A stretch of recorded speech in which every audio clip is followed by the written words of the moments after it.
আসসালামু আলাইকুম everyone. MS ওয়ার্ডের ৮ নম্বর ক্লাসে আপনাদের সবাইকে স্বাগতম জানাচ্ছি। আজকের ক্লাসটি আমাদের জন্য খুবই গুরুত্বপূর্ণ হতে যাচ্ছে, কারণ আজকের ক্লাসে আমরা পেজ সেটআপ নিয়ে আলোচনা করব। তো শুরুতে আমরা জেনে নিই যে আসলে পেজ সেটআপ কি। যে কোনো ডকুমেন্ট প্রিন্ট করার পূর্বে পেজের সাইজ, ওরিয়েন্টেশন এবং মার্জিন ঠিক করার প্রক্রিয়াকে পেজ সেটআপ বলে। তো পেজ সেটআপ করলে কি কি সুবিধা পাওয়া যায় বা পেজ সেটআপ কেন করবেন, চলুন আমরা জেনে নিই। অফিসিয়াল ডকুমেন্ট স্ট্যান্ডার্ড অনুযায়ী পাওয়া যায়। প্রিন্ট করার সময় কোনো লেখা কেটে যায় না। আবেদনপত্র, নোটিশ এবং রিপোর্ট প্রফেশনাল দেখায়। পরীক্ষা বা চাকরির কাজে নাম্বার কাটা যায় না। একই ফাইল যে কোনো প্রিন্টারের মাধ্যমে ঠিকভাবে প্রিন্ট করা যায়। এবার চলুন এই পেজ সেটআপ যদি না করি তাহলে কি কি সমস্যার সম্মুখীন হতে হয় সেগুলো আমরা জেনে নিই। প্রথমত, প্রিন্ট করার সময় লেখা কেটে যাবে, মার্জিন সমান থাকবে না, পেজ নাম্বার ভুল জায়গায় আসে, হেডার ও ফুটারের ব্যালেন্স হারিয়ে যাবে। অফিস বা শিক্ষা প্রতিষ্ঠানে ডকুমেন্ট সাবমিট করলে ডকুমেন্ট রিজেক্ট হতে পারে। ফাইল দেখতে একরকম কিন্তু প্রিন্ট করলে অন্যরকম প্রিন্ট হবে। আর এই সমস্যাগুলো যদি আপনারা ফেস করতে না চান, আপনাদের অবশ্যই পেজ সেটআপ জানতে হবে। তো এবার চলুন আমরা পেজ সেটআপের সবচেয়ে গুরুত্বপূর্ণ বিষয়টি আমরা জেনে নিই, আর সেটি হলো পেজ সাইজ। তো আপনারা কম বেশি সবাই জানেন যে আমরা বাংলাদেশে একটি পেপার সাইজ ব্যবহার করি, সেটি হলো A4 সাইজ পেপার। আর এই পেপার সাইজটি আমরা সরকারি ও বেসরকারি অফিস, শিক্ষা প্রতিষ্ঠান, আবেদনপত্র, চিঠিপত্র, নোটিশ, রিপোর্ট ইত্যাদি কাজে আমরা ব্যবহার করে থাকি, যার কারণে এটিকে বাংলাদেশের ডিফল্ট অফিসিয়াল পেপার সাইজ বলে। তাছাড়া আরও কিছু পেপার সাইজ রয়েছে, যেমন লেটার সাইজ পেপার। এটি আন্তর্জাতিকভাবে জনপ্রিয়, কিন্তু বাংলাদেশে এটি এত বেশি ব্যবহার হয় না, মাঝে মধ্যে ব্যবহার হয়।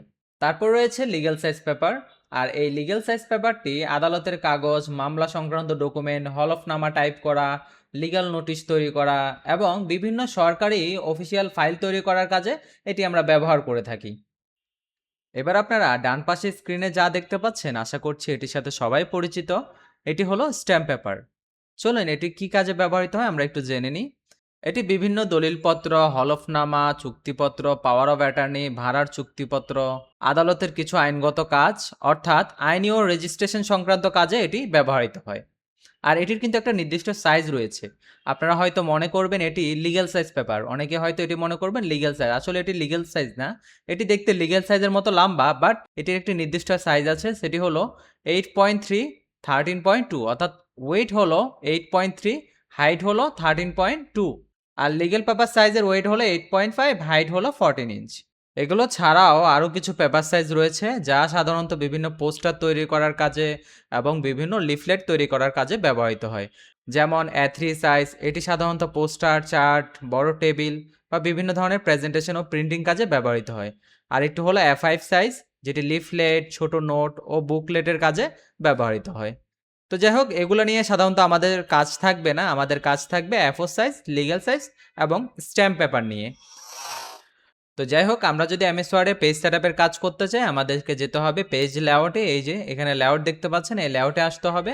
আসার পর এই যে এতক্ষণ ধরে আমি অনেকগুলো পেপার সাইজের সাথে আপনাদের পরিচয় করিয়ে দিয়েছি, সেই পেপার সাইজগুলো আপনারা এখানে দেখতে পাবেন, যেমন A4 সাইজ, A5, A6, তারপর লিগ্যাল সাইজগুলো দেখতে পাবেন, লেটার সাইজ দেখতে পাবেন, সবগুলো দেখতে পারবেন। শুধুমাত্র স্ট্যাম্প পেপারের যে সাইজটা রয়েছে এটা আপনারা এখানে দেখতে পাবেন না। তো স্ট্যাম্প পেপারের যে সাইজটা রয়েছে এটির জন্য আপনাকে এই যে মোর পেপার সাইজে যেতে হবে। এখানে গিয়ে তারপর এখানে স্ট্যাম্প পেপারের সাইজটা দিয়ে দিতে হবে। তো আপনাদের কি মনে আছে স্ট্যাম্প পেপারের সাইজটা কি? সেটা হলো 8.3 এবং 13.2। এটা হলো স্ট্যাম্প পেপারের সাইজ। তো যাই হোক, স্ট্যাম্প পেপারের সাইজটা আমি এখানে দিয়ে দিলাম। আচ্ছা, তো স্ট্যাম্প পেপারের সাইজটা দেওয়ার পর আমি যদি একটু জুম আউট করি, আপনারা যদি কন্ট্রোল হোল্ড করে যদি মাউসটাকে পিছনের দিকে ঘুরান বা স্ক্রলটা যদি ডাউন করেন, তাহলে দেখতে পাবেন জুম কমবে।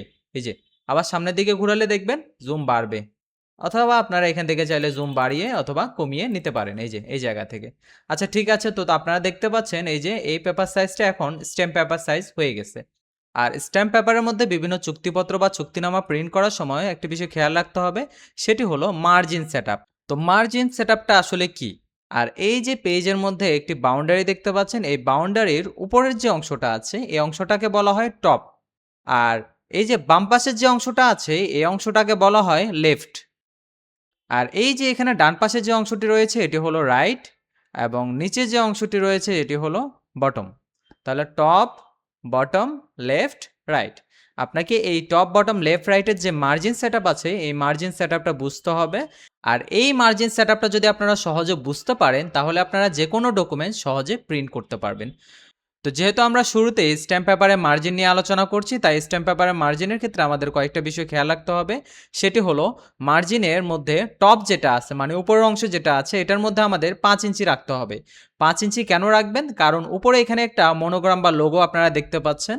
এই যে এই লোগোটা বা এই ডিজাইনটার জন্য আপনাকে 5 ইঞ্চি এখানে খালি রাখতে হবে। অর্থাৎ টপের মধ্যে আপনাকে 5 ইঞ্চি ফাঁকা রেখে তারপর এই জায়গা থেকে আপনাকে লেখা শুরু করতে হবে। নিচে এই যে এই জায়গায় বটমে আপনাকে 1 ইঞ্চি ফাঁকা রাখতে হবে। 1 ইঞ্চি রাখলে এই লেখাটার উপরে কোনো টেক্সট আসবে না। এখানে 1 ইঞ্চি রাখবেন। এবং ডানে বামে যে দুপাশে দেখতে পাচ্ছেন, বামে এবং ডানে, এখানে আপনারা 1 ইঞ্চি বা 1 ইঞ্চি 1 ইঞ্চি করে রাখতে পারেন। তবে টপের যে বিষয়টা আছে এটা আপনাদের খেয়াল রাখতে হবে। টপে আপনাকে 5 ইঞ্চি রাখতে হবে। এখন প্রশ্ন হলো আপনারা এই মার্জিন সেটআপটা কিভাবে করবেন? এই মার্জিন সেটআপটা করার জন্য আপনারা এই যে পেজ সেটআপের এই মোর অপশনে চলে যাবেন। এই যে এখানে কর্নারে একটা আইকন দেখতে পাচ্ছেন না সবাই? এই কর্নার আইকনে চলে যাবেন। আইকনে যাওয়ার পর এরপরে যাবেন আপনারা মার্জিনে। মার্জিন থেকে এই যে দেখুন এখানে আমি যেভাবে বলেছিলাম টপ, টপের মধ্যে আপনারা 5 ইঞ্চ করে দিবেন। তারপর হলো লেফট, লেফটে 1 ইঞ্চি, রাইটে 1 ইঞ্চি, বটমে 1 ইঞ্চি। এই যে এখানে 1 ইঞ্চি 1 ইঞ্চি করে শুধুমাত্র টপে রাখবেন আপনারা 5 ইঞ্চি। That's it. আমি এখানে ওকে দিচ্ছি। এবার আপনারা যদি লেখা শুরু করেন, তো আমি এখানে লিখছি এগ্রিমেন্ট। এই যে এগ্রিমেন্টটা লিখলাম, এটি আমি এখানে বড় করে দিচ্ছি। তো দেখুন এই এগ্রিমেন্টটা এই জায়গা থেকে শুরু হয়েছে, এখানে কোনো কিন্তু টেক্সট আসে নাই। তো এভাবে খুব সহজে আপনারা স্ট্যাম্প পেপারের জন্য ডকুমেন্ট সেট আপ করে নেবেন এবং প্রিন্ট করার জন্য এটিকে প্রস্তুত করে নেবেন। আচ্ছা, তারপর আমরা পরের টপিকে চলে যাই। আর এই স্ট্যাম্প পেপারের মার্জিন ছাড়া আরও কিছু মার্জিন রয়েছে যেগুলো আমাদের জেনে রাখা প্রয়োজন। যেমন আপনি যদি একটা লেটার প্যাডের মধ্যে যদি প্রিন্ট করতে চান, অর্থাৎ একটা লেটার প্যাড তৈরি করা আছে, লেটার প্যাড তৈরি করা আছে, এই লেটার প্যাডের মধ্যে যদি আপনি প্রিন্ট করতে চান, তখন আপনাকে একটা মেজারমেন্ট ফলো করতে হবে। হ্যাঁ, তো লেটার প্যাডটা যদি A4 সাইজের হয়, সেক্ষেত্রে A4 সাইজ পেপার সিলেক্ট করবেন এবং একটা মেজারমেন্ট ফলো করবেন। মেজারমেন্টটা কি থাকবে? টপে থাকবে, মানে টপ মানে উপরের অংশে থাকবে 2 ইঞ্চি, বটমে থাকবে 1 ইঞ্চি, লেফটে থাকবে 1.25 ইঞ্চি, রাইটে থাকবে 1 ইঞ্চি। আশা করছি বিষয়টা বুঝতে পেরেছেন। এটা হলো লেটার প্যাড প্রিন্টের ক্ষেত্রে। মনে করলেন লেটার প্যাড একটা তৈরি আছে, ওটার মধ্যে কোনো টেক্সট প্রিন্ট করবেন, অনেকটা এটা স্ট্যাম্প পেপারের মতো। তো এই ক্ষেত্রে আপনারা এই মার্জিনটা ফলো করবেন। আর যে কোনো অ্যাপ্লিকেশন বা দরখাস্ত তৈরির ক্ষেত্রে আপনারা টপে রাখবেন 1.25 ইঞ্চি, লেফটে রাখবেন 1.25, বটম এবং রাইটে 1 ইঞ্চি রাখবেন। তো যাই হোক, আমি আশা করছি আপনারা মার্জিনের যে বিষয়গুলো আছে এগুলো বুঝতে পেরেছেন। আর আরেকটা বিষয়, যে কোনো নরমাল কাজের জন্য মনে করলেন আপনার কোনো নির্দিষ্ট অ্যাপ্লিকেশন বা লেটার প্যাড আপনারা কোথাও প্রিন্ট করবেন না, আপনারা যে কোনো একটা নরমাল কাজ করবেন, এই ক্ষেত্রে আপনার চারপাশে আপনারা 1 করে রাখবেন, মানে 1 ইঞ্চি করে রাখবেন। এই যে এখানে দেখুন চারপাশে সমান না, এরকম 1 ইঞ্চি করে রাখবেন। আর এই মার্জিন সেটআপটা সাধারণত করতে হয় না, কারণ আপনি যখন নরমালি এমএস ওয়ার্ডে A4 সাইজ পেপার সিলেক্ট করেন, আপনারা দেখতে পাবেন চারপাশে এটার মার্জিনটা অটোমেটিকভাবে 1 করে আছে, মানে নরমাল কাজ। এই যে নরমাল সেটআপটা এটা ডিফল্টভাবে সেট করা থাকে, আপনাকে কষ্ট করে এটা সেট করার প্রয়োজন নেই। আচ্ছা, ঠিক আছে, তাহলে আমরা এখান থেকে এতটুকু জেনে নিলাম, মার্জিন সেটআপের বিষয়টা জেনে নিলাম। এবার চলুন আমরা পেপারের যে ওরিয়েন্টেশনটা আছে, এই ওরিয়েন্টেশনটা নিয়ে একটু আলোচনা করি। এই যে দেখুন এখানে ওরিয়েন্টেশন এখানে দুই ধরনের দেখতে পাচ্ছেন, একটা হলো পোর্ট্রেট, একটা হলো ল্যান্ডস্কেপ। তো পোর্ট্রেটটা কীরকম? তো এই যে এখানের মধ্যে এই পেপারটা দেখতে পাচ্ছেন আপনারা, এই পেপারটা এই যে এই পাশে মনে করলেন হাইটটা অল্প, ওয়েটটা বেশি, তাই এটাকে বলা হচ্ছে ল্যান্ডস্কেপ। আর এই যে এখানে যেটা দেখতে পাচ্ছেন এটার হাইট লম্বা এবং ওয়েটটা অল্প, এই জন্য এটাকে বলা হচ্ছে পোর্ট্রেট। তো আশা করছি আপনারা বিষয়টা বুঝতে পেরেছেন। এটা হলো ল্যান্ডস্কেপ, এটা হলো পোর্ট্রেট। তো ল্যান্ডস্কেপ পেপারটা আমাদের কখন প্রয়োজন হয়? বিভিন্ন প্রশ্নপত্র তৈরি, তারপর হলো বিভিন্ন জায়গায় এই যে ঘর ভাড়া দেওয়া হবে, লেখায় না ঘর ভাড়া দেওয়া হবে, তারপর হলো যে টুলেট, রুমমেট আবশ্যক, এগুলো দেখবেন আপনারা এই যে ল্যান্ডস্কেপের মধ্যে বড় করে লিখে ল্যামিনেশন করে তারপর এটা কি করে দেয়, বিভিন্ন জায়গায় টানিয়ে দেয়, তাই না? আচ্ছা, তো এই ক্ষেত্রে আপনারা এই যে ল্যান্ডস্কেপ যেটা আছে এটা আপনারা ব্যবহার করতে পারেন। আর পোর্ট্রেট তো সাধারণত বিষয় কোনো অফিসিয়াল ডকুমেন্টের কাজে ব্যবহার করা হয়, এই জন্য অলওয়েজ পোর্ট্রেটটা ডিফল্টভাবে থাকে। ল্যান্ডস্কেপ প্রয়োজন হলে আপনারা ল্যান্ডস্কেপ করে নেবেন। তো সাধারণত আমরা এমএস ওয়ার্ডে ল্যান্ডস্কেপ কোত্থেকে করি? এই যে ল্যান্ডস্কেপ করার জন্য আমরা এই যে ওরিয়েন্টেশনে যাই, এখান থেকে ল্যান্ডস্কেপ করে দিই। দেখেন পেজটা এখন ল্যান্ডস্কেপ হয়ে গেছে। তার মানে পেজটা এভাবে থাকলে এটাকে বলা হয় ল্যান্ডস্কেপ, এটাকে বলা হয় পোর্ট্রেট। আশা করছি বিষয়টা আপনারা বুঝতে পেরেছেন। তাহলে আমরা পেপার সাইজ, ওরিয়েন্টেশন এবং মার্জিন, এই তিনটা বিষয় নিয়ে আমাদের কমপ্লিট হয়ে গেছে। আচ্ছা, চলুন এবার আমরা একটা প্রশ্নপত্র কিভাবে তৈরি করে এই বিষয় নিয়ে আলোচনা করি। তো প্রশ্নপত্র তৈরির ক্ষেত্রে আমাদের কয়েকটা বিষয় খেয়াল রাখতে হবে, সেগুলো আমরা একটু জেনে নিই। যেমন এই যে এখানে এটা হলো একটা সাবজেক্টিভ প্রশ্নপত্র, মনে করলেন রচনামূলক বা সৃজনশীল প্রশ্নপত্র। তো এই যে এখানের ক্ষেত্রে আপনাকে যেটা করতে হবে, পেপার সাইজটা আপনার A4 সাইজ সিলেক্ট করতে হবে। তারপর মার্জিন চারপাশে আপনাকে কি করতে হবে, 0.5 করে রাখতে হবে।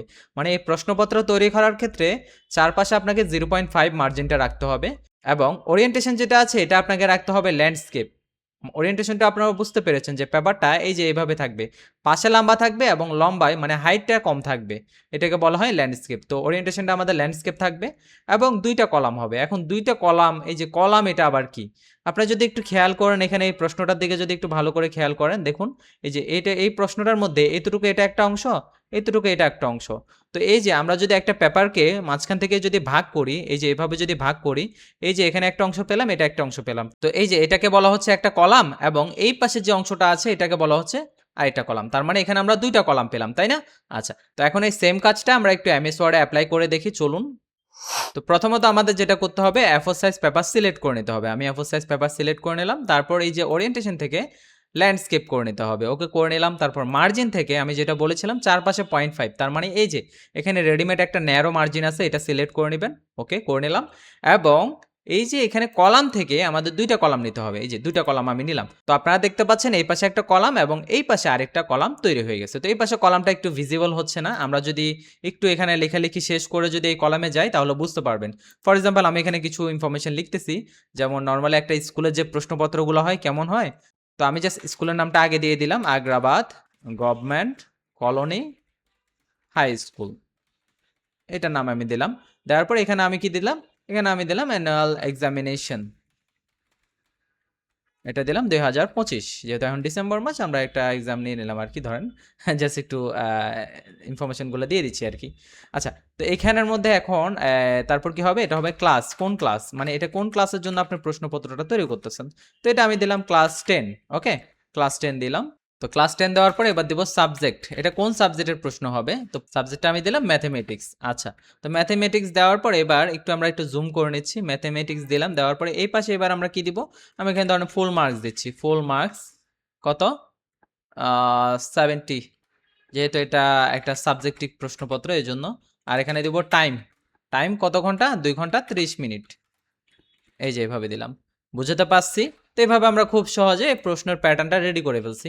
এবার আমরা কি করব, হোম থেকে এটাকে জাস্ট একটু বড় করে নিব, এই যে এইভাবে বড় করে নিলাম, বোল্ড করে দিলাম। এখন এই যে এখানে লাইনের মধ্যে অনেক স্পেস দেখতে পাচ্ছি না আমরা, এই স্পেসগুলোকে কমিয়ে নিতে হবে। কিভাবে কমাবেন, এগুলো সিলেক্ট করবেন, এই জায়গায় ক্লিক করে এখান থেকে এই যে স্পেসটা কমিয়ে নেবেন, এই যে এখান থেকেও কমিয়ে নেবেন, এই যে রিমুভ স্পেস আফটার, এটাতে ক্লিক করলে স্পেস কমে যাবে।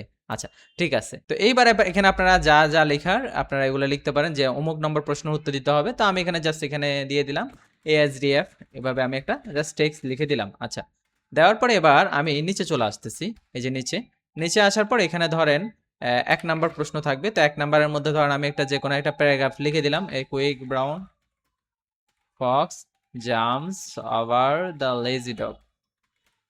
তো এটাকে আমি কয়েকটা কপি পেস্ট করে নিলাম, করে এবার এন্টার দিয়ে নিচে নামলাম। নামার পরে এখানে আমি জাস্ট এভাবে দিচ্ছি, এই যে ক নাম্বার প্রশ্নের উত্তর বা এ নাম্বার প্রশ্নের উত্তর, হাউ মেনি ড্যাশ, এভাবে প্রশ্ন করবেন। তারপর হলো বিটা আপনি কি তৈরি করবেন সেটা দিয়ে দিবেন, ড্যাশ ড্যাশ ড্যাশ, এভাবে। তারপর এটা হলো যে আপনার সি, এটা একটু এটা থেকে বড় হয় আর কি প্রশ্নটা। তারপর এটা উপরের উদ্দীপকের সাথে কার কিভাবে মিল আছে এটা বিশ্লেষণ করো, এই যে এভাবে, দ্যাটস ইট। তো যাই হোক, এইভাবে একটা কি করা হয়, একটা প্রশ্নপত্র তৈরি করা হয়। আর অবশ্যই আপনারা খেয়াল রাখবেন, প্রশ্নপত্র তৈরির ক্ষেত্রে ফন্টের সাইজ 10 থেকে 11 রাখবেন, এর থেকে বেশি রাখবেন না, 10 থেকে 11 ফন্টের সাইজ। এই যে এগুলোর সাইজ, এগুলো যেহেতু হেডিং সাইজটা একটু বড় থাকতে পারে, অসুবিধা নাই। বাট এই যে ফন্টের বডির মধ্যে যে ফন্ট সাইজ আছে এটা রাখবেন অবশ্যই 10 থেকে 11। আমি সাধারণত 10 বা 11 এরকমই রাখি, এই জন্য আপনাদের এটা রিকমেন্ড করলাম। আচ্ছা, ঠিক আছে। তো আমরা তাহলে যেকোনো প্রশ্নপত্র মানে সাবজেক্টের যে প্রশ্ন বা সৃজনশীল প্রশ্নগুলো আমরা তৈরি করতে পারবো, তাই না? আচ্ছা, এখন আপনার যদি এখানে কাজ শেষ হয়ে যায়, আপনি এন্টার দিয়ে এভাবে আসবেন, দেখবেন এন্টার দিয়ে আসতে, আসতে দেখবেন এই পেজেও চলে আসবেন। মানে এই পেজের কাজ শেষ হয়ে গেলে আপনি এই পেজে অটোমেটিক্যালি চলে আসতে পারবেন। তো দেখতে পাচ্ছেন আমাদের ২ টা কলামে একটা প্রশ্ন তৈরি হয়ে গেছে। তো সাধারণত এখানে ৪ টা কলাম হবে। যেহেতু প্রশ্নগুলো কি হয় উপপেজ হয়, এজন্য ৪ টা কলাম হবে। তো এই যে এখানে ২ টা কলাম, এখানে ২ টা কলাম, টোটাল ৪ টা কলাম। আশা করছি আপনারা প্রশ্ন তৈরির কাজটা বুঝতে পেরেছেন। তো আমাদের এই কোর্সটি যারা করছেন তাদের মধ্যে যদি কেউ টিচিং প্রফেশনে থেকে থাকেন তাদের ক্ষেত্রে এটা কিন্তু খুবই হেল্পফুল এবং খুবই কাজে আসবে। এবং যারা বিভিন্ন কম্পিউটার দোকানে কাজ করবেন অথবা বিভিন্ন ল্যাব অপারেটর বা আইসিটি টিচার হিসেবে জব করবেন, তাদেরও কিন্তু এটা অনেক কাজে আসবে। তাদেরও কিন্তু প্রশ্ন তৈরি করার কাজটা আপনারা পাবেন। তো এই ক্ষেত্রে আপনারা একটু ভালো করে মনোযোগ দিয়ে এই কাজটা একটু শিখে নেন। তো এবার আমরা এমসিকিউ কোশ্চেন পেপার তৈরি করার প্রসেসটা দেখে নিব। তো একটু যদি স্ক্রিনের দিকে একটু ভালো করে তাকান, এখানে একটা এমসিকিউ কোশ্চেন পেপার দেখতে পাচ্ছেন। আর এমসিকিউ কোশ্চেন পেপারের মধ্যে এই অংশটা কিন্তু আলাদা, তাই না? এই যে এখান থেকে শুরু করে এতটুকু পর্যন্ত এই অংশটা আলাদা। আবার এই যে এই জায়গা থেকে এই যে এই পাশটা আলাদা এবং এই পাশটাকে আলাদা করা হয়েছে। মানে এটা একটা কলাম, এটা একটা কলাম। বিষয়টা বুঝতে পেরেছেন? মানে এতটুকু এটা একটা অংশ, আবার এইটা একটা অংশ, এটা আরেকটা অংশ। তো এই যে এই টাইপের যদি আপনারা এমসিকিউ কোশ্চেন পেপার তৈরি করতে চান, আপনারা কিন্তু একটু প্রবলেম ফেস করবেন। আর অনেকে এই প্রবলেমটা ফেস করে। তবে আজকে আমরা খুব সহজে দেখব কিভাবে এমসিকিউর কোশ্চেন পেপারটা তৈরি করা যায়।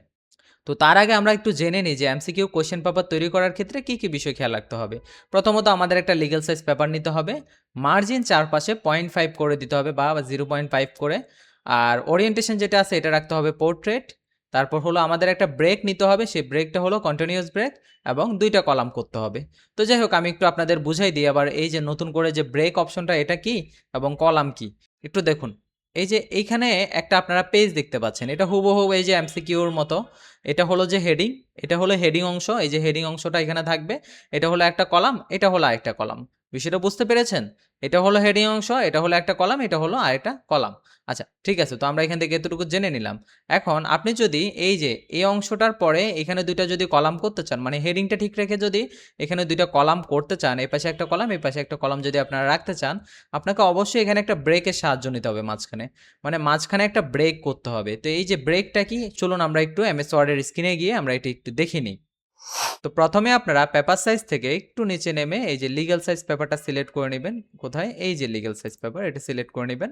তারপর আপনারা ওরিয়েন্টেশন থেকে পোর্ট্রেটে রাখবেন। মার্জিন থেকে এই যে ন্যারোটা করে নেবেন। মানে 0.5 মার্জিনটা যেটা আছে এটা রাখবেন। আচ্ছা। এবার আপনারা আপনাদের যে হেডিংটা আছে সেই হেডিংটা লিখে নেবেন। তো আমার যেহেতু একটা হেডিং অলরেডি তৈরি করা আছে আমি এটা জাস্ট এখানে একটু কপি পেস্ট করে নিচ্ছি, হ্যাঁ? একটু কপি পেস্ট করে নিচ্ছি। আপনারা একটু টাইপ করে করার চেষ্টা করবেন। আমি সময় একটু সেভ করতেছি। এজন্য এটা কপি পেস্ট করলাম। আচ্ছা, ঠিক আছে। তো তারপর টাইমটাকে আমরা একটু এপাশে চাপাই দিচ্ছি, এই যে এপাশে। আর এপাশে চাপানোর জন্য আপনারা কিবোর্ড থেকে চাইলে ট্যাব প্রেস করতে পারেন। কিবোর্ড থেকে ট্যাব প্রেস করতে পারেন। ট্যাব প্রেস করে আপনারা কাজটা করতে পারেন, অসুবিধা নাই। তো এখানে আমাদের টাইমটা যেটা আছে এটা কত মিনিট হবে? এটা হবে 30 মিনিট, হ্যাঁ? যেহেতু এটা একটা এমসিকিউর কোয়েশ্চেন পেপার এটা হবে 30 মিনিট। যাই হোক 30 মিনিট দিলাম। আর এখানে 4 মার্কস কত? 4 মার্কস হবে 30। বিষয়টা বুঝাতে পেরেছি? আচ্ছা, ঠিক আছে। তো আমরা এখান থেকে 30 দিলাম, 30 মিনিটস দিয়ে দিলাম। এখানে আপনার ধরেন বহু নির্বাচনী প্রশ্ন বা মাল্টিপল চয়েস কোয়েশ্চেন এর একটা লাইন থাকে বা হেডিং থাকে, যাই হোক থাকুক। আচ্ছা, এখন এই যে এই জায়গা থেকে এই যে এই জায়গায় মানে কার্সরটা আমরা এই জায়গায় রাখবো, রাখার পর এবার এটাকে আমরা আলাদা একটা অংশ করব, এটাকে আলাদা একটা অংশ করব। এখন যদি আপনি কলামে যান, ২ টা অংশ করতে চান দেখবেন আপনার কলামটা এরকম হয়ে গেল। মানে আমাদের এই কাজটা কি হয়েছে? মানে ২ টা কলাম কি হয়েছে? এই যে হেডিং এর নিচের থেকে হেডিংটা এখানে এভাবেই রাখতে হবে, এই জায়গা থেকে কলাম করতে হবে। কিন্তু আমরা যখনই কলাম করতেছি, এই হেডিংটা একপাশে চলে আসতেছে। মানে কলাম একেবারে উপরে থেকে হচ্ছে, তাই না? তো এইজন্য আমরা যদি এই যে হেডিং এর নিচের এই জায়গা থেকে যদি কলাম করতে চাই, তাহলে আমাদের যেটা করতে হবে, ব্রেকে যেতে হবে। ব্রেক থেকে কন্টিনিউয়াস ব্রেকটা করতে হবে। এই যে দেখুন কন্টিনিউয়াস ব্রেক এটা করতে হবে। এইবার আপনি কলাম করেন, যেমন এখানে ২ টা কলাম করেন। দেখুন এখন ২ টা কলাম হয়ে গেছে। এখন আপনি যত নাম্বার প্রশ্ন করেন অসুবিধা নাই। আপনি জাস্ট কোয়েশ্চেনটা করেন, how many country how many country in this world. তো আমরা এখানে এবার কোশ্চেনের যে অপশনগুলো আছে এগুলো রাখি। 96, 93, তারপরে এই যে একটু এই যে গ্যাপ দিয়ে আপনারা করবেন। আচ্ছা, এই যে একটু গ্যাপ দিয়ে করবেন। তারপর আমি একটু গ্যাপ দিয়ে এই যে এই জায়গায় চলে আসতেছি। এখন এখানে দিচ্ছি সি 95 বা 98 এভাবে দিলাম আর দিয়ে দিলাম যে ধরেন 99 দ্যাটস ইট। তো এখানে আমি জাস্ট প্রশ্নটা তৈরি করলাম। তো এবার এই যে সেম কোশ্চেনটা আমি আবার কপি করব, কপি করে এই যে নিচে এই জায়গায় পেস্ট করব। তো পেস্ট করলে আপনারা এই প্রবলেমগুলো ফেস করবেন যে এখানে আবার বি থেকে শুরু হচ্ছে, তাই না?